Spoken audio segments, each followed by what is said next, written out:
Welcome to the Gestalt IT Rundown, where each time we meet, we run down the IT news of the week with a variable degree of snarkiness. I'm your host, Stephen Foskett, and joining me today is my co-host, Zach DeMeyer. Welcome to the show, Zach. Hi, Stephen. Happy to be here as always. Great. Well, Zach, apparently today is National Chocolate Chip Cookie Day. And Really? frankly, I don't have anything to say about that because there's nothing wrong with chocolate chip cookies. Yeah, I have no complaints there either. Honestly, I was hoping that you weren't going to trick me and say, haha, just kidding. It's oatmeal raisin day. But here we are. Glad to hear it. Don't you hate that? You bite into one, you're like, oh man, that's a raisin. Does anyone Yeah. actually, here, viewers, write in. Do you like raisins? Thanks. Moving on to pleasant thoughts and warm breezes. Palm trees, sandy beaches, coconuts, and menacing robot dogs. The capital of Hawaii, Honolulu, is one of several municipalities using Spot, the Boston Dynamics terrifying robot dog, to bolster the effects of their police force. Currently, the Honolulu Police Department uses Spot robo-dogs to scan people at a nearby government tent city for fever, indicating a potential threat for a COVID-19 infection, as well as remotely interviewing infected individuals. Of course, Spot also reinforces the appearance of the police with the populace, I'm sure. In spite of these altruistic uses, many worry about the potential misuse of robot dogs, including aggression, violations of privacy, and freaking nightmares. Do you think there's a future for robot dogs that doesn't end in the subjugation of humanity? Stephen, that's kind of a toss-up. Honestly, we lots of people have seen the show Black Mirror, and there's an episode specifically that has robot dogs that are just the strict, aggressive, and invading privacy police force that go around and are terrifying everybody. And that is a very real potential future, and one that I sincerely hope is not the actual future. But looking at what they're using the dogs for now, currently, it is rather admirable. They're trying to limit the amount of exposure that people are getting by having a robot do the testing and do the interviewing instead of having a person do it. But at the same time, these people are going through a very hard time in their life, and if they are potentially inflicted with COVID, then their lives are about to be a lot harder. And you think there'd be something more sincere and warming, if you will, about having a human touch in these interactions rather than the cold, lifeless faces of these robot dogs. Maybe in the future they could give the robot dogs like a cute face, like a normal dog, make them a little bit more lovable or something like that. But just thinking about the future of them as a whole, honestly, I'm afraid to say that this might be a reality for us moving forward. We might have robot dogs patrolling the street, making sure that, kids are staying off lawns and people aren't speeding. But until then, I'm very happy that I haven't seen any spots in my general vicinity. So, Stephen, we're going to move on to this next story, and it's going to be a bit of a change in tack because we're going to talk about Salesforce, who we just talked about last week. They just recently purchased Slack, and they're continuing their sort of rally, if you will, of acquisitions by purchasing Service Trace, which is a German robotic process automation company. They are folding it into MuleSoft, and that addition of Service Trace will enable Salesforce to expand their workflow automation capabilities.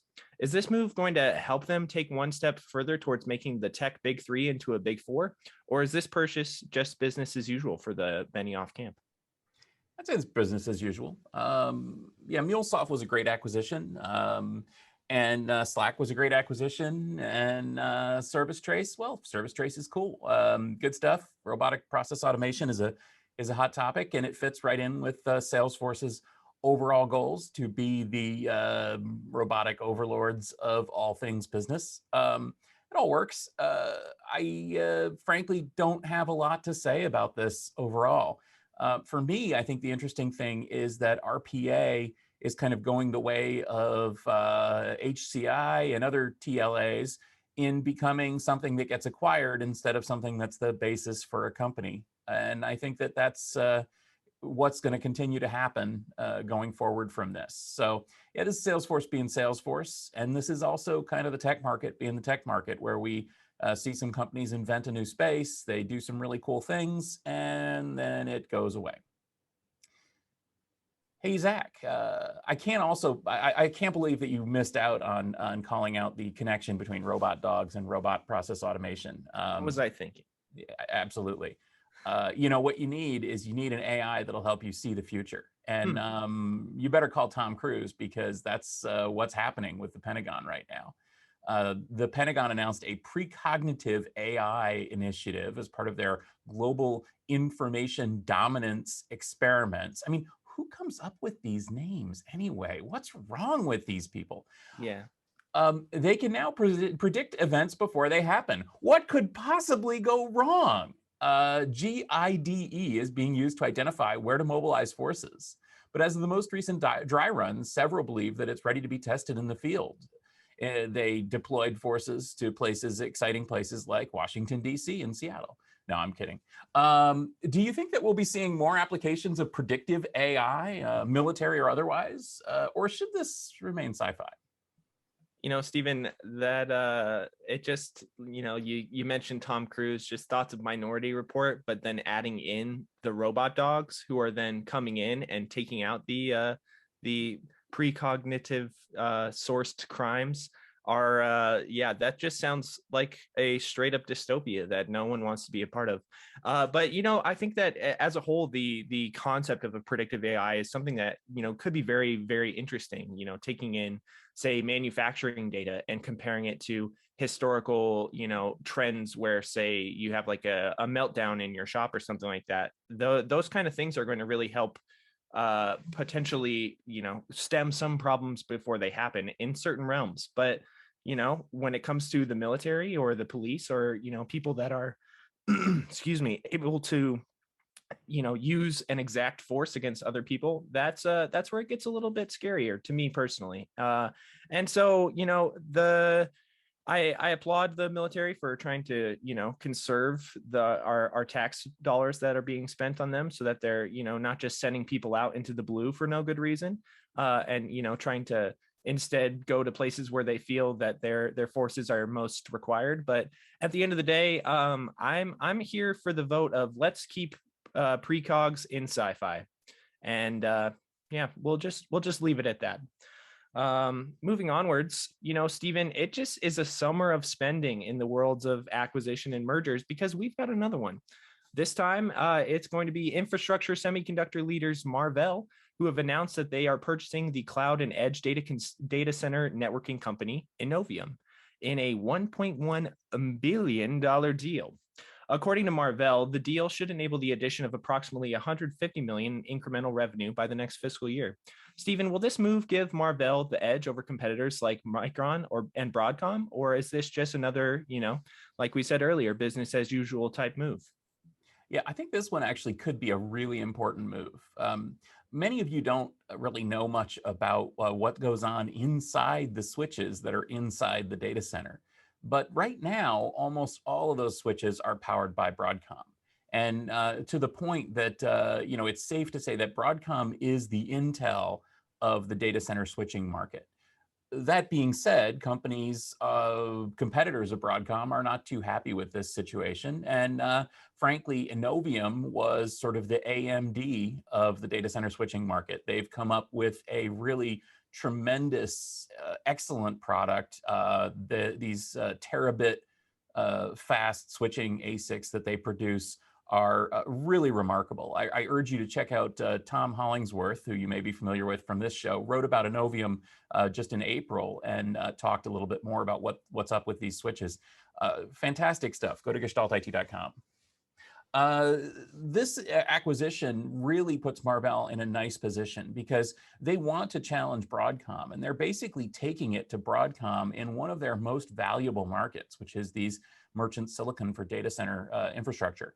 And Innovium has the technology to make it happen. Frankly, I'm kind of surprised that somebody else didn't pick up Innovium. Maybe Nvidia, maybe Intel, maybe even someone a little bit more surprising, AMD perhaps. But Marvell has put together a really great set of products here.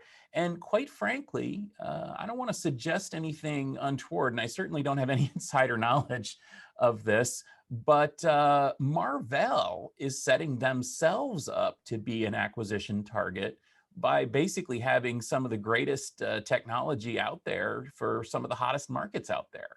I mean, remember, one of the reasons that this merger happened is because Innovium signed a major cloud provider to use their next generation products and their next generation cloud. Marvell is right there. So could we see a blockbuster acquisition of Marvell by somebody like AMD, perhaps? I think it could happen. And that would be really phenomenal. But we'll have to wait a couple of years for that to happen, because first, this needs to get approvals. It needs to go through. It needs to prove itself out. And also, we need AMD to raise a lot more money from selling all their EPYC server processors if they're going to really take on Intel in this market as well. So now let's dive a little deeper into a couple of stories that we've got, maybe a little back and forth here. Zach, there's a new report from Moody Analytics claiming that the global shortage of semiconductor chips is really reaching pandemic proportions. More and more countries are investing in their own semiconductor manufacturing, as the amount of available memory chips and processors is now considered a matter of national security. With these semiconductors a prerequisite in almost everything these days, from phones to cars to light bulbs and washing machines, when will we reach the point where we can't produce chips, enough chips to consume, and we can't keep the engine of global economy running? You know, Stephen, I'm a little nervous to say that I think we're reaching that point a little quicker than we think that we are. You know, we are really going at it as far as harvesting resources from Mother Earth. I mean, just the you know, the toll alone of building, say, like an electric car battery is you know, just like growing on, you know, the tons of rare earth metals, and kind of just expanding that out to the semiconductor industry as a whole. Like you said, everything's got a chip these days. You know, you can't swing a cat without hitting something that has a computer in it. And so because of that, we're just going to keep producing these chips. And you know, there is a point where it will become unsustainable. But perhaps, you know, there are efforts globally to try and, you know, recycle used electronic components and that kind of thing for their gold and their copper, and perhaps that might be a way forward for us to kind of limit the toll that we're taking on just the general amount of resources available. But at the end of the day, you know, Stephen, it's going to be kind of tough to keep this pace up. And I'm curious, you know, what do you think about all this? Yeah, I think it is a crisis. And I think it's important to note that this crisis isn't perhaps the kind of crisis you think it is. It's not like we have no chips. It's not like we're manufacturing none. Now, there has been a drought and a fire and a power outage and things like that that interrupted the supply of chips. And in fact, recently, there was a crazy situation of contaminated air that wiped out a whole batch of semiconductors at TSMC. But beyond that, we have a crisis looming, which is that any small disruption to the flow of all the various components that make up semiconductors, from the silicon blobs themselves to the wafers, to the manufacturing, to the machines that actually manufacture the chips, all of this stuff is susceptible to the sort of breakage and disruptions that I've just mentioned. I mean, who would have thought that a drought in Taiwan would stop Ford from producing F-150 pickup trucks in Mexico? But it did. And that's the crazy thing. And that's what we're really looking at here. Frankly, we've become too centralized and too focused on single suppliers for critical pieces of infrastructure. And when I say critical, I don't just mean important. I mean, could you imagine idling all the auto factories, all the appliance factories, all the everything factories everywhere? And then there's the question of national security. And this one is important as well. And it's going to lead into our next story. Frankly, countries are not very happy with having to rely on parts from countries that they consider at best competitors and at worst global adversaries.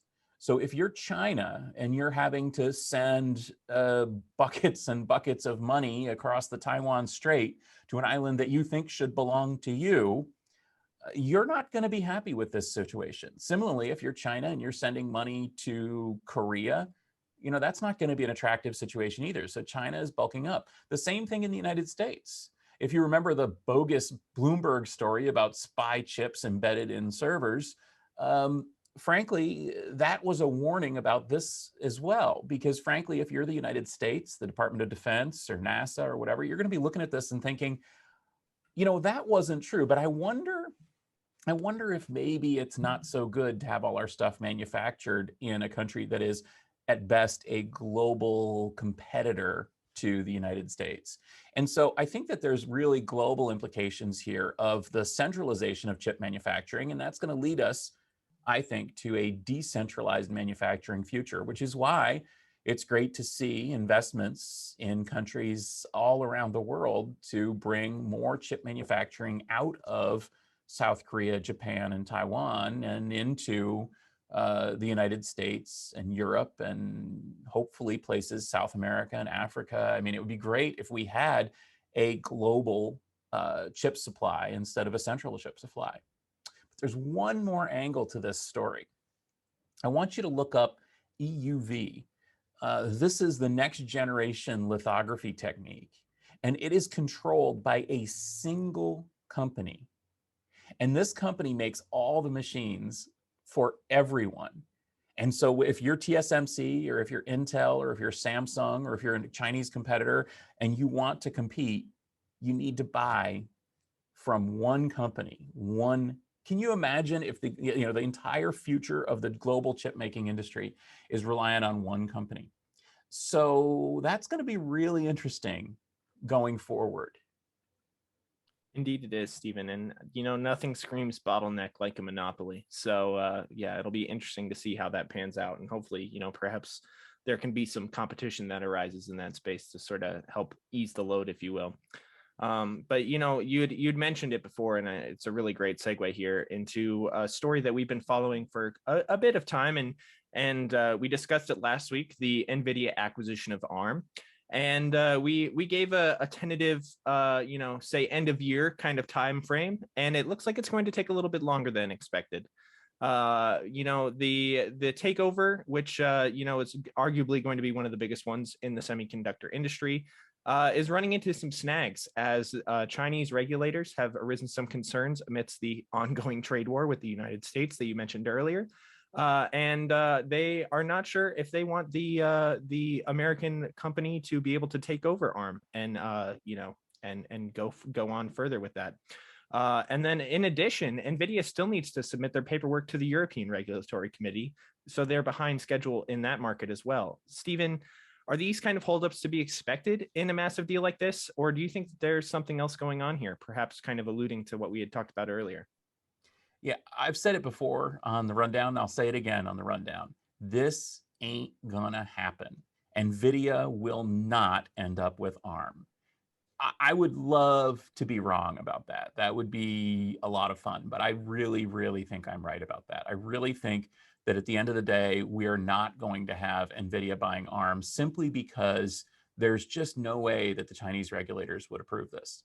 As I just said, China is incredibly reliant on the global chip supply, not just for things that you'd expect, like laptops and smartphones and tablets and so on, but for literally everything. I mean, think about all the things that are made in China and all the things that have a chip in them these days. I mean, frankly, every product or almost every product you buy has a chip. My coffee mug has Bluetooth and an ARM chip built into it. So this is kind of a problem for a company that manufactures this stuff. And if ARM goes to an American company, and if the Americans decide to restrict the supply of ARM IP to China, then that would disrupt basically the majority of China's manufacturing. Everything from cars to appliances to toys, everything would be disrupted.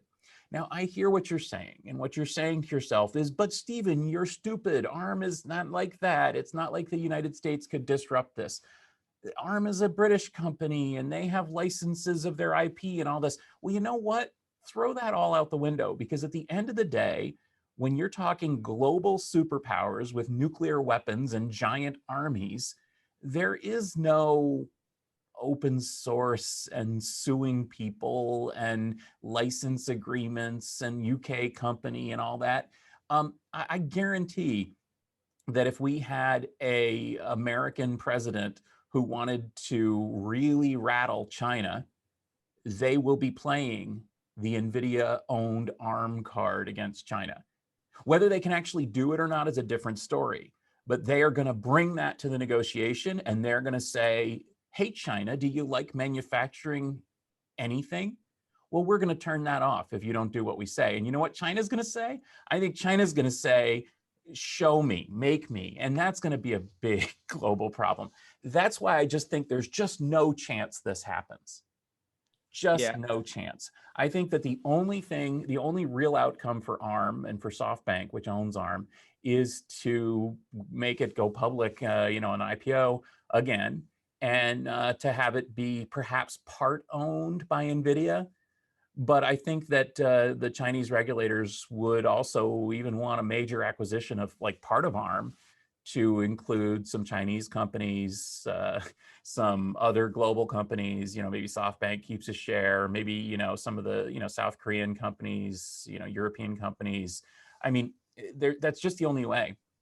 And so I feel like that's the only way forward. So again, I said it before, I say it again, there's no way NVIDIA acquires ARM. And the fact that they haven't even submitted the paperwork to Europe yet shows that they don't even think they're going to get past the Chinese regulators. They were just basically balling this thing up long enough for something else to happen. So yeah, it's not going to happen. Yeah, Stephen, I think that's a pretty astute point. Not not a whole lot to add to that ultimately, but like you said, if anything does happen to that supply chain of chips to China, there's no way that they can be happy about it. And we are in such a tense time right now with like we've talked about earlier on the show with attacks sourcing from places in Eastern Europe and other places like that. And we're kind of at the knife's head, if you will, and some kind of hold up in the global scale of the economy, like a complete denial of service to an entire country like China, is something that is going to pop that bubble and pop it pretty quickly. So I think it's kind of funny to think that Nvidia would have the entire fate of the world as we know it resting on their shoulders potentially, but it's a very tenuous position here. And so I think you've called it, kind of hit it right on the head, that there's just no feasible way forward for them to make this move and not step on the toes of half of the world. So certainly some tricky business there for sure. Absolutely. And we'll keep covering this. We're going to keep looking at it. We're going to keep watching it. Like I said, there is probably some sort of compromise path where they acquire part of it or something, but I just don't see Chinese regulators being willing to allow ARM to go to NVIDIA.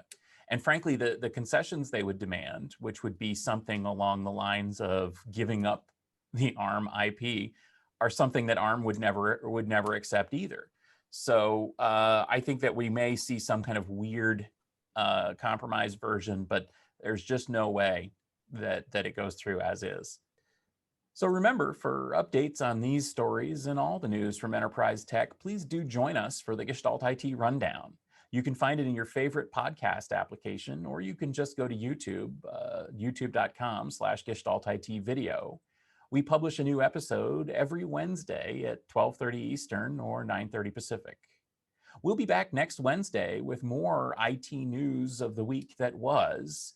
We're also doing our Tech Field Day events this week. Monday and Tuesday was a special event with Dell Storage and HCI VxRail. And the rest of this week is all about storage. It's Storage Field Day. So please do go to techfieldday.com and check that out. Zach, what are you going to be doing here next week? That's a great question. I'm going to be here on the rundown again, back with Tom Hollingsworth, who will be back in town. Stephen will be taking a little hiatus, recuperating and resting and all that.